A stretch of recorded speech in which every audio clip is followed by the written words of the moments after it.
Hello friends, জয় Mohun Bagan. ISL ফাইনালের কথায় আসবো, তার আগে তোমাদের বলে দেবো আরএফটিএল এর কথা, অর্থাৎ রিলায়েন্স ডেভেলপমেন্ট ফাউন্ডেশন লিগের কথা। সেখানে আজকের মোহনবাগানের সাথে জামশেদপুর এফসি সেমিফাইনাল ম্যাচ ছিল, যেটা কিন্তু আমরা দুদিন আগে বড়দের ক্ষেত্রেও দেখেছিলাম। সেই জামশেদপুরকে কিন্তু ছোটরাও আজকের হারিয়ে দিয়েছে, ব্যবধানটা 5-1 গোলের ব্যবধান। বুঝতেই পারছো কতটা দাপট নিয়ে আজকের খেলেছে আমাদের ছোট ভাইয়েরা, এবং তারা কিন্তু হারিয়ে দিয়েছে জামশেদপুর এফসিকে এবং ফাইনালে পৌঁছে গেছে। ফাইনাল কিন্তু আগামী 14 তারিখ হবে এবং মোহনবাগানের সামনে কিন্তু চ্যাম্পিয়ন হওয়ার হাতছানি রয়েছে। এটা একটা দুর্দান্ত খবর। তোমরা অনেকেই জানতে চাইছিলে যে আরএফটিএল এর খবর কেন দিই না, তো আরএফটিএল এর খবর তোমাদের দিয়ে দিলাম। যদিও আজকের ম্যাচটা সকালে হয়েছে, তোমরা হয়তো অনেকে জেনেও গেছো অতক্ষণ রেজাল্ট, তবুও তোমাদেরকে একবার আমি আপডেট দিয়ে দিলাম। এরপর চলে আসি আইএসএল ফাইনালের কথায়। আইএসএল ফাইনালের কথায় খেলার আগে চলে আসি টিকিটের কথায়। তো টিকিট তোমরা জানো যে গতকাল ছেড়েছিল বিকেল 4টে থেকে, কিছুক্ষণের মধ্যেই সেটা কিন্তু সোল্ড আউট হয়ে গেছে। কেউ কেউ দেখেছে 10-15 মিনিটের মধ্যে সোল্ড আউট হয়েছে, আবার কিছু কিছু জায়গা থেকে দেখা গেছে যে 1 থেকে 2 ঘন্টা মতন ছিল।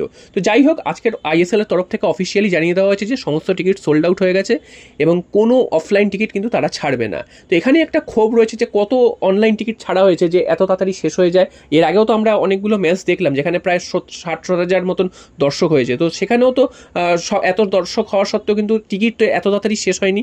আইএসএল ফাইনালের ক্ষেত্রে বারবার একই জিনিস হচ্ছে কেন?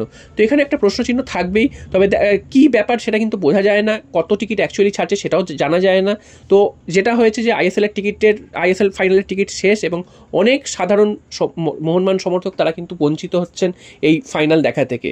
তো কি করা যাবে, এরকমভাবেই চলবে, এটার প্রতিবাদ হওয়া দরকার এবং প্রত্যেকটা সমর্থকের মাঠে গিয়ে খেলা দেখার অধিকার আছে। তো তারা কিন্তু টিকিট কেটে দেখতে চায়, সেটা কিন্তু দেখতে পাচ্ছে না। তো এরপর চলে আসি আজকের যে টিকিটের লাইন সেটা নিয়ে। তো আজকের টিকিটের মারাত্মক লাইন ছিল, অনেকের কাছে ইনফরমেশন ছিল না যে কখন থেকে টিকিট দেওয়া হবে। তো তারপর জানা যায় যে বিকেল 3টে থেকে হয়তো টিকিট দেওয়া হবে।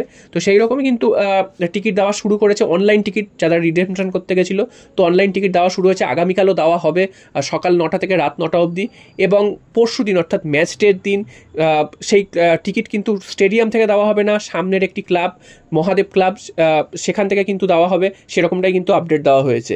এরপর চলে আসি খেলার কথায়। তো খেলা নিয়ে আলাদা করে কিছু বলার নেই, তোমরা জানো যে এই ম্যাচটা high voltage match, Indian El Clasico. ISL এর লিগে যে 2-3টে দল মোহনবাগানকে বেগ দিয়েছিল বা হারিয়েছিল, তাদের মধ্যে কিন্তু বেঙ্গালুরু রয়েছে। প্রথম লিগের ম্যাচে মোহনবাগানকে 3-0 গোলের ব্যবধানে হারিয়ে দিয়েছিল এবং তখন আমরা ভেবেছিলাম যে এবছর হয়তো আর চ্যাম্পিয়ন হওয়া আমাদের হচ্ছে না, কারণ যেরকমভাবে স্টার্টিংটা করেছিল মোহনবাগান, সেটা কি সম্ভবত সেকেন্ড কি থার্ড ম্যাচ ছিল। তো সেখানে দাঁড়িয়ে এরকম 3-0 গোলের ব্যবধানে হার, সেটা কিন্তু একদমই মেনে নিতে পারিনি আমরা। তো তারপর তো আমরা দেখেছি মোহনবাগান ঘুরে দাঁড়িয়ে প্রায় অশ্বমেধের ঘোড়া হয়ে উঠেছিল এবং ফিরতি লিগে যুবভারতী ক্রীড়াঙ্গনে কিন্তু আমরা বেঙ্গালুরু এফসিকে হারিয়ে দিয়েছিলাম 1-0 গোলের ব্যবধানে। সেই ম্যাচটাও খুবই হাড্ডাহাড্ডি হয়েছিল, তবে শেষ পর্যন্ত মোহনবাগান কাজের কাজটা অর্থাৎ গোলটা করে চলে যায়। লিস্টন কোলেসের দুর্দান্ত একটা দূরপাল্লার শট থেকে কিন্তু আমরা জিতে যাই। আর আরেকটা ম্যাচও কিন্তু মোহনবাগান দেখা হয়েছিল এবছর বেঙ্গালুরু এফসির সাথে, সেটাও যুবভারতী ক্রীড়াঙ্গনেই দেখা হয়েছিল। সেটা হচ্ছে ডুরান্ড কাপের নকআউট স্টেজে। তখন কিন্তু বেঙ্গালুরু এফসির সাথে আমাদের ম্যাচটা একটা সময় 2-0 গোলে আমরা হারছিলাম, সেখান থেকে আমরা 2-2 করি এবং তারপর টাই ব্রেকারে কিন্তু দুর্দান্ত বিশাল কায়েত আমাদেরকে জিতিয়ে দেয় সেই ম্যাচটা। তো 3টে ম্যাচের মধ্যে 2টো ম্যাচ যুবভারতীতে হয়েছে, বেঙ্গালুরুর সাথে এখন অবধি 2টো ম্যাচেই আমরা জিতেছি এবং একটি ম্যাচ তাদের ঘরের মাঠে ছিল, সেটাতে কিন্তু আমরা হেরে গেছি। আবার সেই ফাইনাল বেঙ্গালুরু এফসির সাথে আমাদের যুবভারতী ক্রীড়াঙ্গনেই ম্যাচ পড়েছে। তো আশা করছি এই ম্যাচটা আমরাই জিতবো। আর যদি টিমের কথায় বলতে আসো, টিম নিয়ে কালকেরই আমি আলোচনা করে দিয়েছি যে কেমন টিম নামাতে পারে। 2-1টা হয়তো চেঞ্জেস এদিক ওদিক হতে পারে। মনভীর সিং খেলবেন কি প্রথম থেকে, সেটা নিয়ে একটা প্রশ্ন রয়েছে। তবে মনভীর সিং আগের দিন 70 মিনিটের পর কিন্তু যথেষ্ট ভালোই খেলেছেন। আশা করা যাচ্ছে তিনি ফাইনালে কিন্তু প্রথম 11তেই থাকবেন। একান্তই যদি মলিনা না রাখতে চান, সেক্ষেত্রে তাকে চেঞ্জেস হিসাবে কিন্তু পরে নামাতে পারেন। তবে আশিক কুরুনিয়ান কিন্তু যতটা তার থেকে খেলা আমরা এক্সপেক্ট করেছিলাম, সেই খেলাটা কিন্তু আগের দিন অতটা ভালো খেলতে পারেননি। খেলেছেন ঠিকই, সব কিছু করেছেন ঠিকই, তবে যতটা এক্সপেক্টেড ছিল সেই অনুযায়ী কিন্তু তিনি পারফর্ম করতে পারেননি এবং লিস্টন কোলাসকে কিন্তু মনভীর সিংয়ের জায়গায় খেলানো হয়েছিল আগের দিন। তো তাই জন্য লিস্টন কিন্তু নিজের চেনা পজিশনটা কিন্তু পাচ্ছিলেন না, চেষ্টা করছিলেন তবে তিনি কিন্তু সেইভাবে পাচ্ছিলেন না। আর মোহনবাগানকে আরও একটা দিকে নজর রাখতে হবে, সেটা হচ্ছে গোল মিস বা ফিনিশিংয়ের অভাব যেটা। তো সেইখানে কিন্তু আমরা দেখছি অ্যাটাকিং থার্ডে যাওয়ার পর কিন্তু মোহনবাগান একটা খেই হারিয়ে ফেলছে বা ঠিক মতন গোল খুঁজে পাচ্ছে না, বা ডিফেন্সের সামনে গিয়ে জটলার মধ্যে আটকে যাচ্ছে বা বল বাইরে মারছে বা গোলের সামনে গিয়ে ঠিক মতন রিসিভ করতে পারছে না। এই জিনিসটা কিন্তু বারবার হচ্ছে, নাহলে কিন্তু একাধিক গোলে আগের ম্যাচে জেতা উচিত ছিল। তো এইটা লক্ষ্য রাখতে হবে। বেঙ্গালুরু এফসি কিন্তু জামশেদপুর এফসি নয় যে একটা সুযোগ গেলে আর একটা সুযোগ আসবে, তেমনটা কিন্তু নয়। একটা সুযোগ আসলে একটা সুযোগেই কিন্তু সেই গোল করে চলে যেতে হবে।